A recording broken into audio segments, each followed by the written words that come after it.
Hallo und herzlich willkommen in der Klemmbausteinwelt. Wie ihr seht, seht ihr nichts. Aber damit sich das jetzt möglichst schnell ändert, fangen wir doch einfach mal an.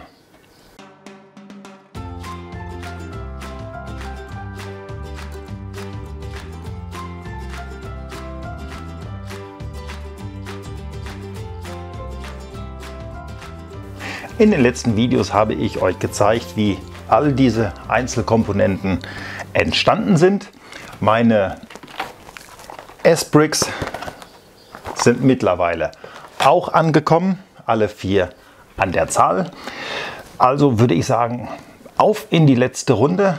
Alle Teile jetzt zusammengefügt, damit es ein großes Ganzes wird. Ich habe so ein bisschen Angst. Ich glaube, wenn das alles zusammen ist, ihr werdet mich hier gar nicht mehr sehen. Wenn ich dann soweit alles zusammengefügt habe, ich denke mal, das mache ich jetzt hier in einem Rutsch oder zeige euch vielleicht nach jedem Bauschritt, was passiert ist. Da muss ich mal gucken, wie aufwendig das ist, das weiß ich ja noch nicht.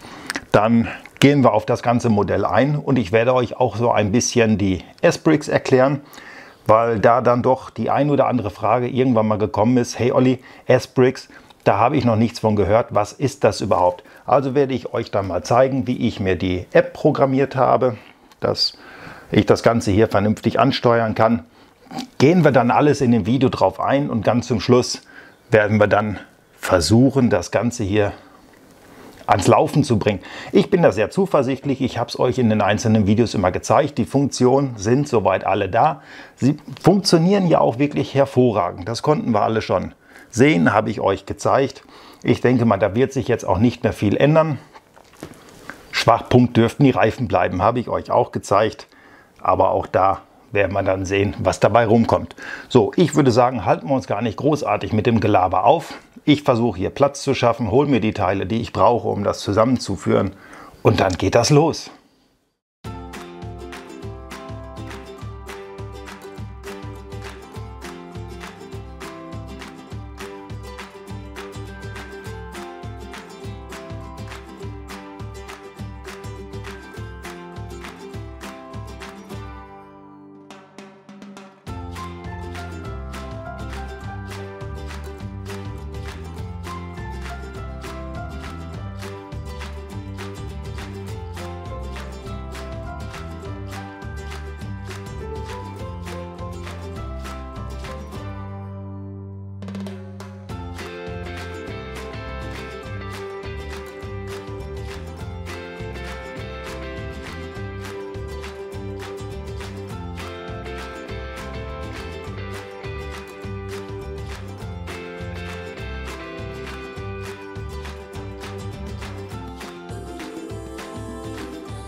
PDF Nummer 1, Video Nummer 6.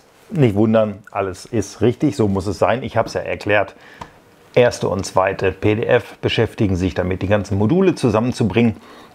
PDF Nummer 1 habe ich jetzt durch und ihr seht das hier alles schon gar nicht mehr so wirklich in der Kamera.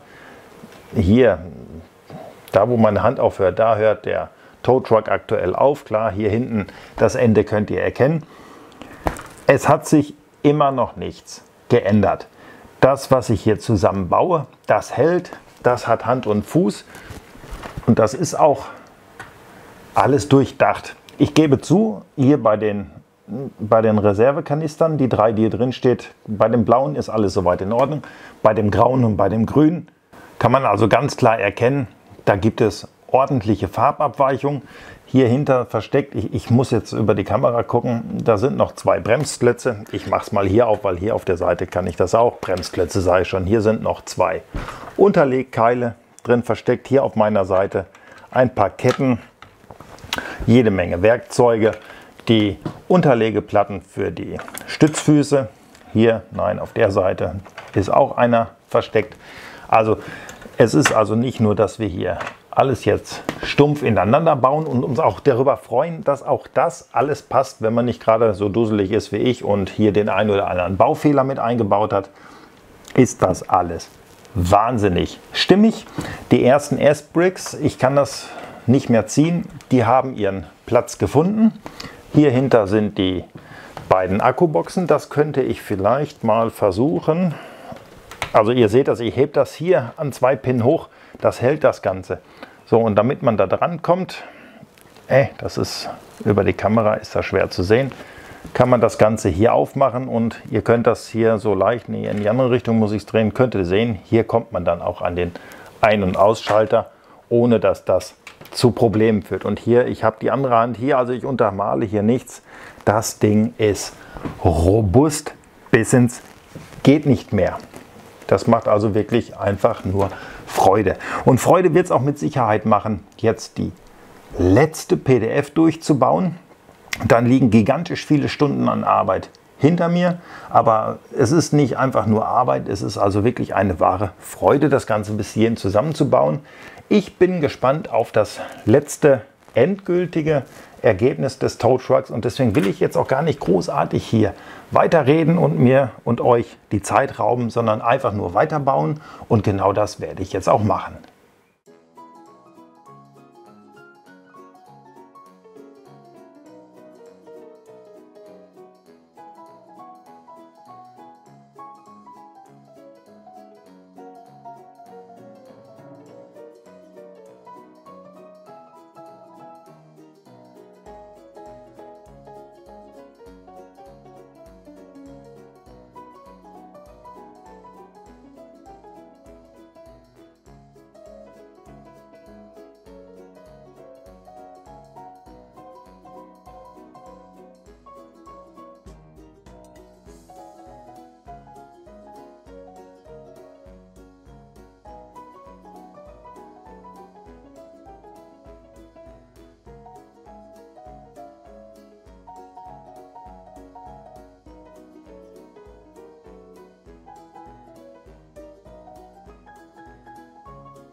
Es ist vollbracht.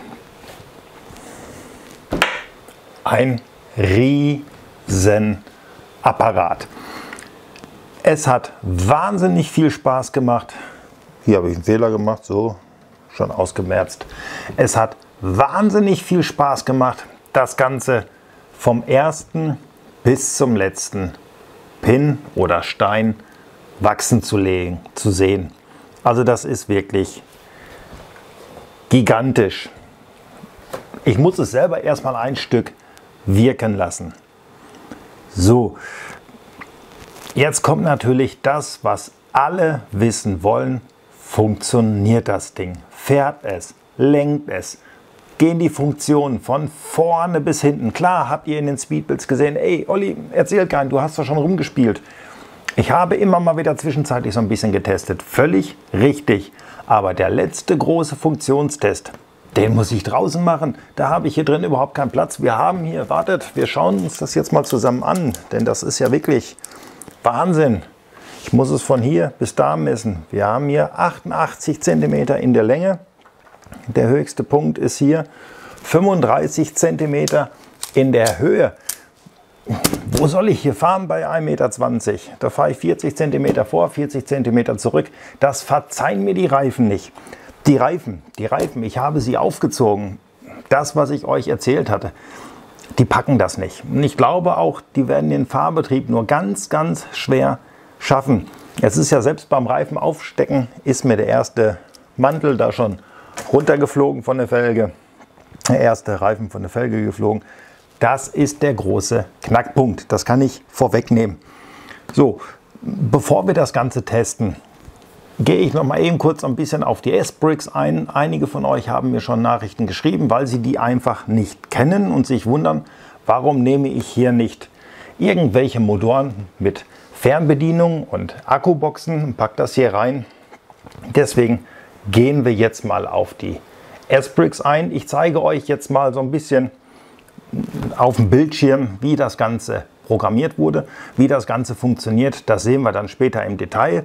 Also ein so ein S-Bricks kann natürlich mehrere Funktionen gleichzeitig ausüben und das ist das Schöne dabei. Ich habe das bei dem Bagger, nehme ich gleich vorweg, bevor ihr mir das in die Kommentare schreibt, ich habe das bei dem Bagger verteufelt, weil Lego ja im Grunde genommen nichts anderes hat. Einen App-gesteuerten Bagger, der anders nicht machbar ist. Hier ist es so, das Prinzip ist das gleiche und ich bleibe dabei. Ein App-gesteuertes Modell gehört nicht ins Kinderzimmer. So, jetzt schaut euch den Trummer hier an. Steht sowas im Kinderzimmer? Nein, hier kann ich damit leben, dass ich all diese verschiedenen Funktionen über eine App, im Übrigen kann ich das auch über einen PlayStation Controller machen, das Ganze. Also ich muss nicht unbedingt eine App haben. Wenn ihr eine PlayStation habt, dann könnt ihr dafür auch einen Controller programmieren. Ich kann das nicht, weil ich habe mein Lebtag noch keine PlayStation besessen. Armer Junge vielleicht, aber ich habe lieber mit Klemmbausteinen gespielt als vorm Fernseher gehangen. Deswegen ist sowas wie eine PlayStation völlig an mir vorbeigegangen. So, ich habe schon wieder viel zu viel erzählt. Ich zeige euch jetzt mal, wie ich meine Handy-App für den LKW vorbereitet habe. Und dann würde ich sagen, machen wir eine Funktionskontrolle. Wenn ihr noch keine S-Brick habt, dann müsst ihr euch diese natürlich besorgen. Dazu öffnet ihr euren Explorer. Hier ist so viel Gelumpe hier auf dem Tisch, ich kann schon gar nichts mehr großartig machen. Geht auf die Seite sbrick.com und dann könnt ihr schon hier sehen, wie es losgeht. Hier gibt es gerade mal einen 10% Gutschein, das ist eine wunderschöne Sache.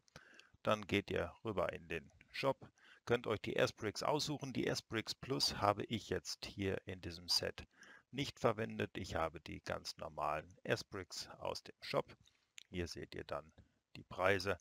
Ihr braucht insgesamt 4 Stück, das heißt, könnt ihr hier, achso, das sind die S-Bricks Plus, Entschuldigung, da haben wir jetzt mal die falschen ausgewählt. Hier gibt es die normalen S-Bricks 4 in 1 für 212 €, aktuell nochmal 10% mit dabei. Das ist doch eine feine Sache. Die packt ihr euch dann in euren Warenkorb, bestellt die. Ich kann sagen, der Kundendienst, der ist bombastisch gewesen. Also ich gebe das mal in Wochentagen wieder. Ich habe die S-Bricks donnerstags morgens bestellt und hatte sie freitags nachmittags im Briefkasten. Also da war ich wirklich wahnsinnig erschrocken, wenn man denn überlegt, wo kommen die S-Bricks ganz her. So, wenn ihr das also alles gemacht habt und dann habt ihr euer Modell gebaut, dann geht es dann weiter. Dann möchtet ihr ja auch ganz gerne die App dazu nutzen, denke ich mal. Dazu müsst ihr dann auf den Designer gehen. Da kommt ihr dann hier hin. Hier kriegt ihr das jetzt erstmal alles erklärt. Wofür ist diese Seite? Was kann man hier machen? Also hier sind schon mal so ein paar Beispiele, wie man sich die App programmieren kann. Für den Tow Truck habe ich hier nichts gefunden. Ihr meldet euch also an. Und hier, klar, hier ist schon was hinterlegt. Ich habe natürlich ein bisschen was gemacht. Also legen wir jetzt mal hier spaßeshalber ein neues Profil an. Ich nenne das jetzt einfach mal ein Test, weil mehr soll es ja auch nicht werden. Ach, hier muss noch eine Beschreibung rein. Das ist dann natürlich das Test. So, dann geht das Ganze weiter. Jetzt kommt die Auflösung, die wir von unserem Display am Handy haben. Das ist dann einmal im Querformat. Bei mir ist es dann gewesen 16:10, damit, ja, 16:9. Damit bin ich ganz gut gefahren. So, jetzt kommen wir hier auf die schöne schwarze Oberfläche. Hier können wir uns dann ein eigenes Hintergrundbild aussuchen. Wir lassen es dann jetzt mal in schwarz, weil das, was ich euch zeigen möchte, dafür müssen wir jetzt nicht unbedingt einen Hintergrund haben. So, hier haben wir jetzt den Schließen-Button. Ich habe den jetzt ausgewählt und jetzt können wir das Ding lustig verschieben, wohin wir wollen. Ich mache das einfach mal in die Mitte und jetzt geht es natürlich hauptsächlich darum, dass wir Joysticks und alles hinzufügen müssen. Hier gibt es ein Steuerrad. Ich lege das mal ganz einfach hier hin. Das Ding ist dann benannt als Joystick. Ihr könnt ihn nennen, wie ihr wollt. Ihr könnt ihn auch noch umdesignen, wenn euch das so nicht gefällt. In Silber, und auch die Knopffarbe kann recht einfach verändert werden. Die Position haben wir so. Das Ding heißt Joystick. Das kann man auch gerne so lassen. Und jetzt nehmen wir mal noch einen Hebel mit dabei. Den lege ich hier hin. Da sehen wir den hier nicht ganz so gut. Dann machen wir mal eine andere Farbe. So, wahnsinnig interessant, wahnsinnig schön. Das sieht nicht so schön aus, wobei es für einen Test ja auch relativ egal sein sollte. So, den Slider nehmen wir jetzt mal rauf, runter. So, und damit haben wir jetzt schon einen ganz billigen Joystick oder eine ganz billige App-Programmierung gemacht. Wir haben 1, 2, 3, 4, 5, 6 Kanäle, die wir jetzt programmieren können. Ich speichere das Ganze jetzt ab. Hier oben könnt ihr das auch lesen, dass ihr jetzt speichert. Jetzt ist das Ganze gespeichert und ich schließe jetzt mal die App und jetzt gehen wir dann mal auf das Handy. Dauert immer so ein bisschen. So, jetzt sind wir hier auf dem Handy. Da solltet ihr euch im Vorfeld dann also die Esprix App aus dem Play Store oder wo auch immer ihr dies runterladet, runterladen. Dann wird die App geöffnet. Es geht eigentlich alles relativ schnell, wie ihr das sehen könnt. So, dann werdet ihr in die App eingewiesen. Jetzt kommt hier gerade die Meldung, weil mein Telefon am Computer angeschlossen ist, dass ich hier ganz gerne ein Gamepad mit verbinden möchte. Möchte ich nicht so. Ich möchte das jetzt hier, die Einführung, man kann sich mit Facebook verbinden. Also hier wird ganz schnell, ganz grob beschrieben, wie funktioniert die App. Das habe ich persönlich alles schon mal gesehen. Ich mache das jetzt mal zu. So, dann gehe ich hier oben in die Einstellungen. Da sehe ich dann, ihr habt hier meine Fernbedienung, die ich so als solches schon habe, abgespeichert. Jetzt muss ich nur gerade wieder schnell gucken, wo das gewesen ist. Hier sind die Esprix, die könnt ihr gerade erkennen. Das sind also die, die in dem Tow Truck aktuell verbunden sind. Ja, die Benachrichtigung brauchen wir jetzt natürlich nicht. Habt ihr das auch mal gesehen? Also hier seht ihr, 4 Esprix sind im Kran verbaut. Ich habe denen so die einzelnen Namen gegeben. Ihr könnt sogar hier die Batteriestände von den Akkuboxen und von den Batterieboxen abfragen. So, hier gibt es, da geht er jetzt, warum geht er da jetzt nicht hin? Das verstehe ich jetzt gerade nicht, weil ich möchte ja die Anleitung jetzt von Esprix runter haben. Dann kommt ihr hier in meine Kreation, also My Creations, meine Kreation. Hier seht ihr die eine, auf die wir dann gleich eingehen, die ist schon hinterlegt. Nee, das war jetzt der falsche. Dann auf die Einstellung und dann, Quatsch, nicht aktualisieren. Dann geht ihr auf Plus, mein Profil, also meine Profile. Das dauert jetzt so ein bisschen. Er greift jetzt online auf euer Esprix-Profil zu.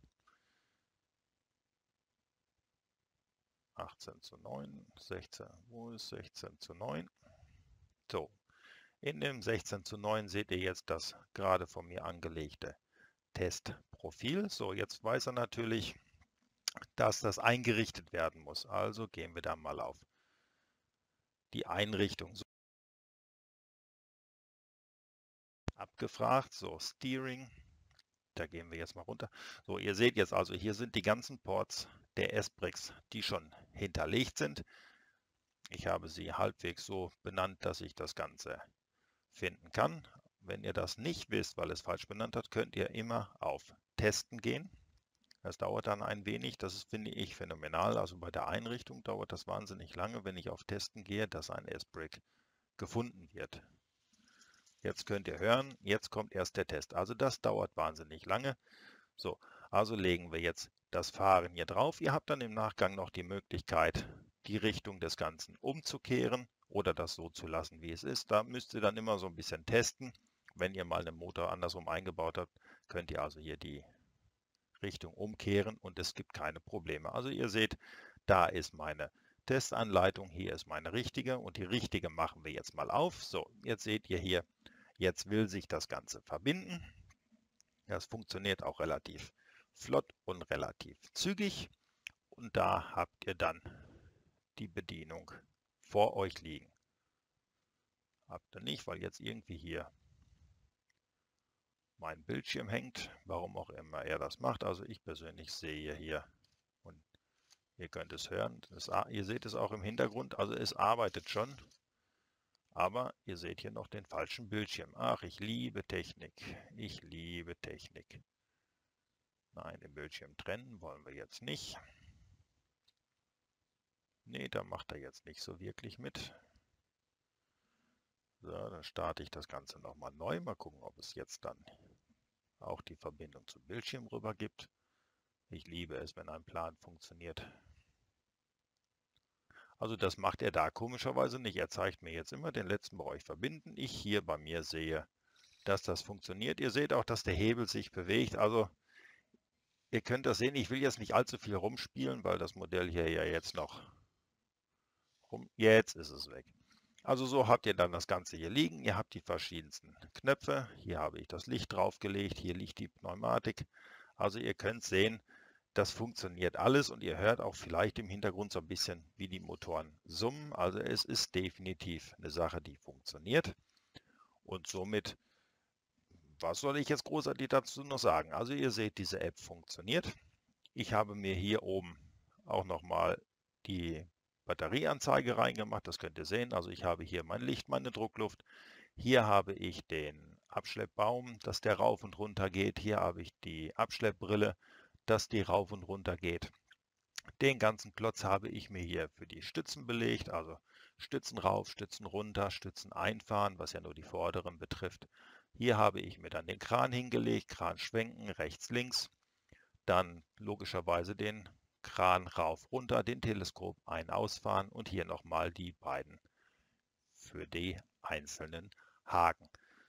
So, was soll ich dazu noch sagen? Ich denke mal, das habe ich euch somit alles erklärt und jetzt, wo wir die App fertig programmiert haben, was soll da anderes kommen?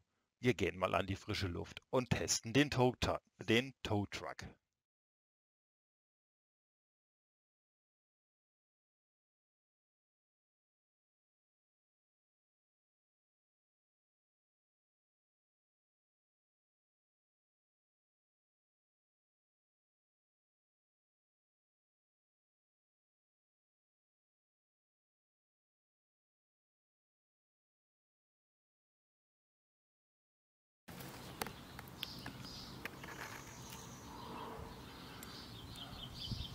Weiß nicht, ob man das hier lesen kann. Hier in ganz klein steht es drauf. Also wirklich eine Original Lego-Achse. Jetzt erstmal wieder alles hier reinfummeln.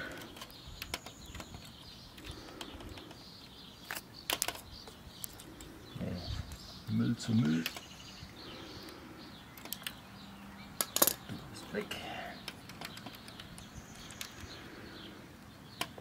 Du kommst raus.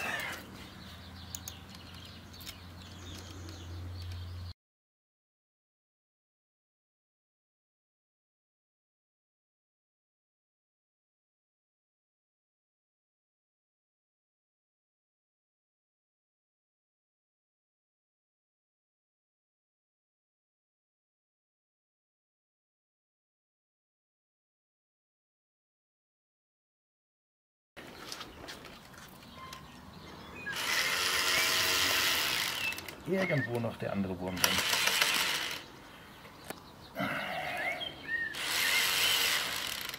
Also die Achse hält, aber irgendwas ist da noch gebrochen. Aber was, aber wo, aber wann?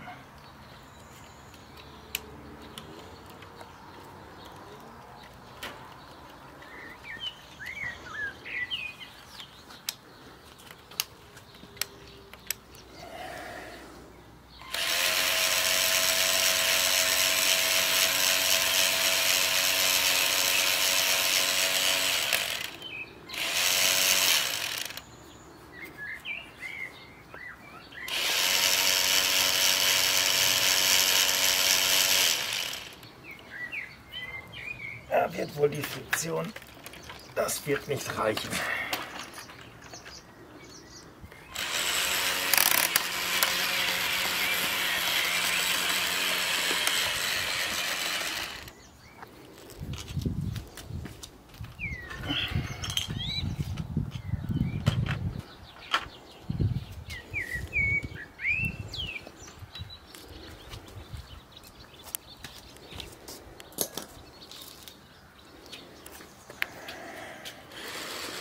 Nein, also das funktioniert nicht. Wie ihr seht, fahren, das funktioniert nicht. Ich denke mal, ich muss da die Friktion rausnehmen, während das mit dem Lenken, wie man sehen kann, recht gut funktioniert.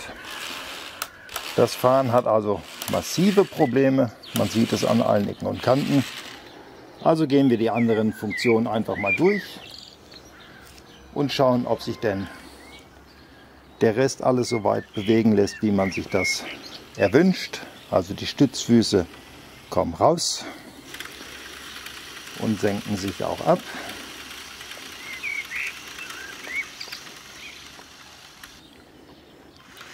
Die hinteren Stützfüße fahren genauso runter und man kann auch sehen, dass sie das Modell hochheben wollen. Dann bleibt als nächstes noch die Funktion des Kranes.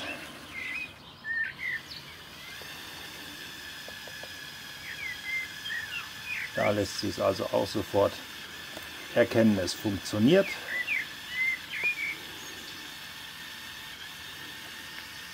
Und dank der S-Bricks lassen sich auch wirklich zwei Funktionen hier jetzt gleichzeitig steuern. Das mag dann mit dem PlayStation Controller definitiv besser gehen, als wie ich das hier mit meiner Handy-App machen kann. Aber es ist ganz klar zu erkennen, alle Funktionen, die hier sind, lassen sich durchführen.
So, wie ihr seht, das ist schon eine nette Höhe, die das Ganze hier erreichen kann. Das Fahren funktioniert nicht, das konnten wir ganz genüsslich sehen. Jetzt habe ich da hinten extra mal etwas hingestellt, was abgeschleppt werden sollte. Dann hole ich das mal hierher.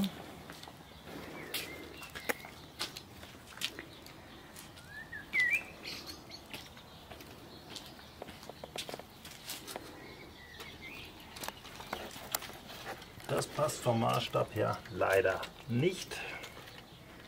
Da habe ich gehofft, der würde hier reinpassen. Das tut er nicht. Hüben wie drüben. Das ist natürlich schade. Das habe ich jetzt nicht bedacht, dass ich jetzt kein Fahrzeug habe, was wir abschleppen können, weil das Ganze soll ja was heben. Ich hole mal Gewichte. Jetzt schaue ich mal.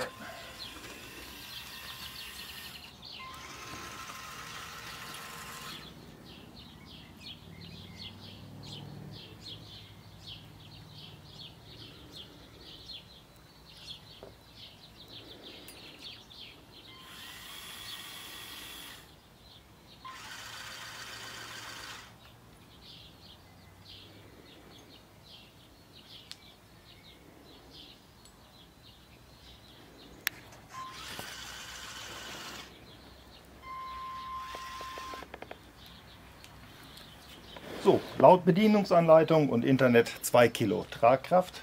Dann testen wir das jetzt mal.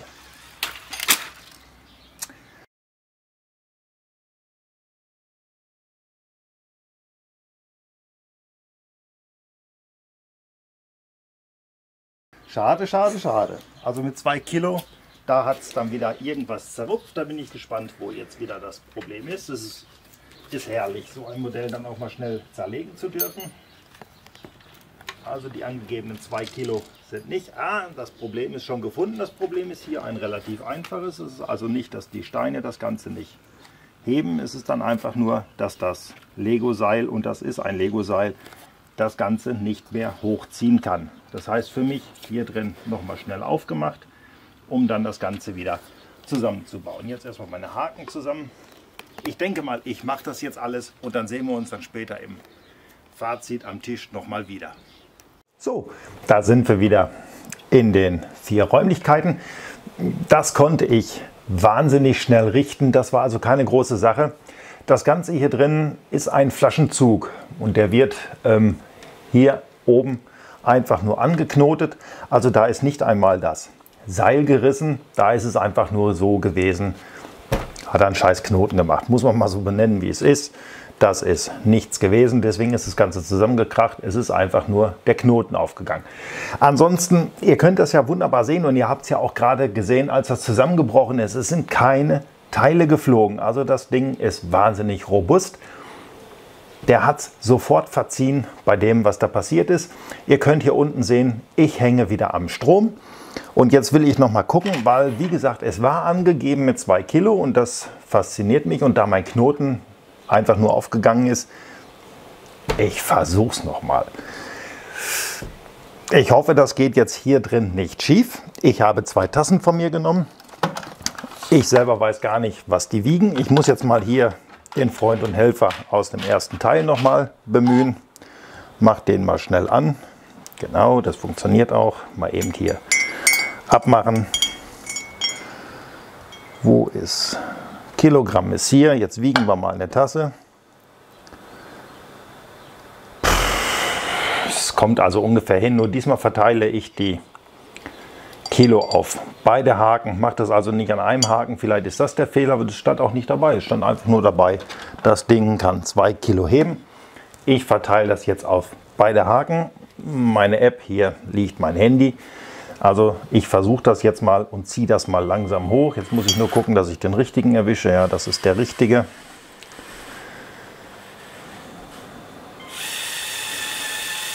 So, da steht der Baum jetzt recht senkrecht.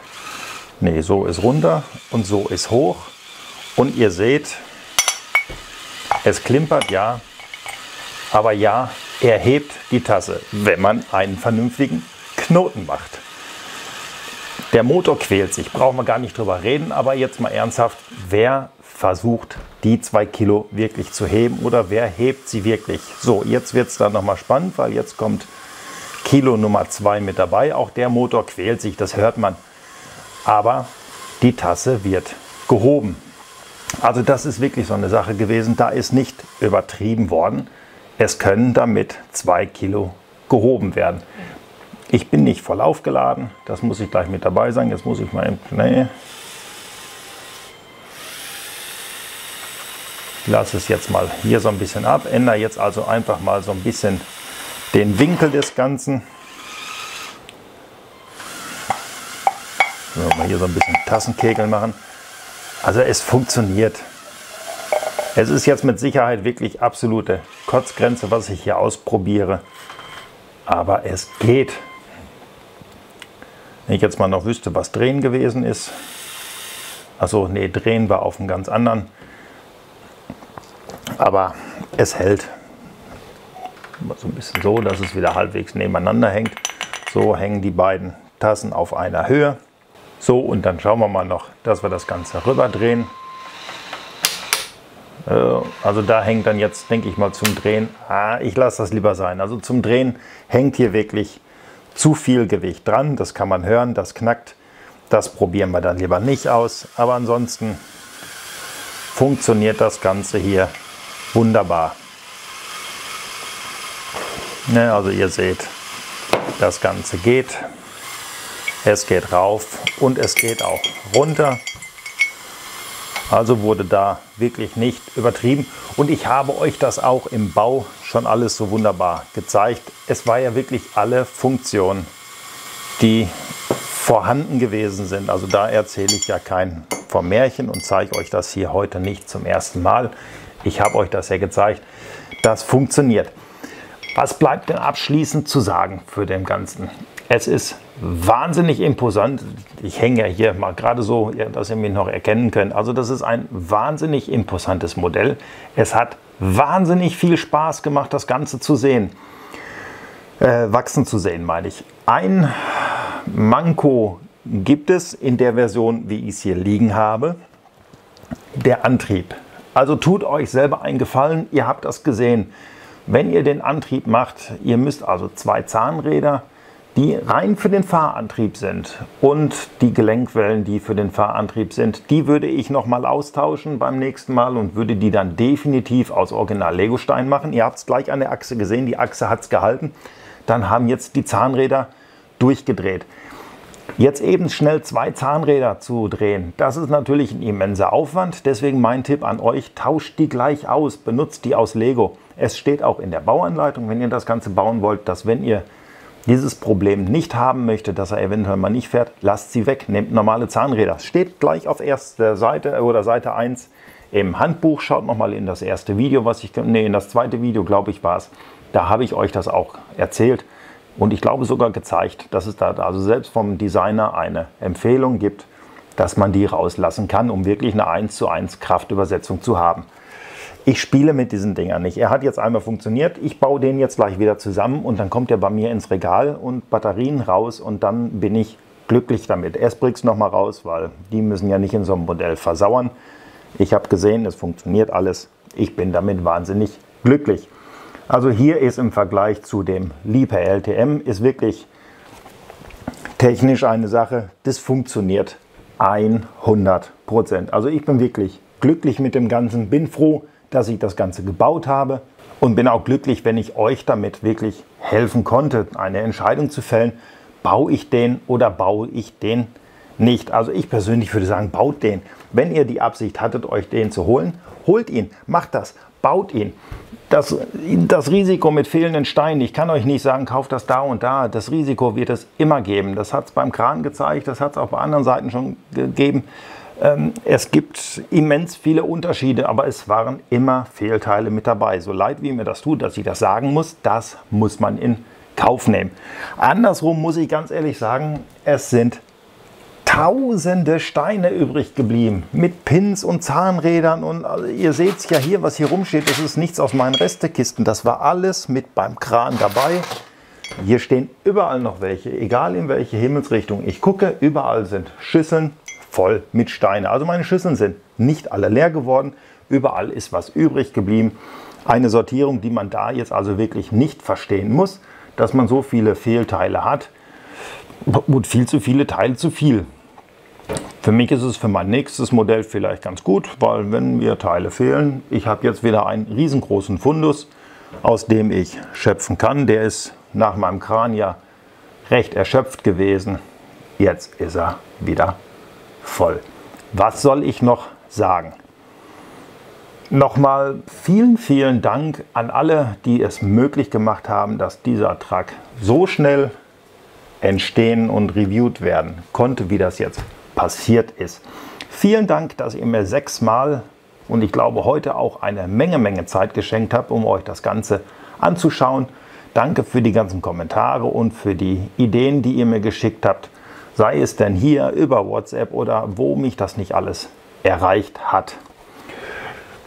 Wenn es euch gefallen hat, Daumen hoch. Daumen hoch freue ich mich immer rüber. Habe ich was falsch gemacht? Daumen runter. Es freut mich auch da, weil da habe ich wieder einen Fehler, auf den ich hingewiesen werde.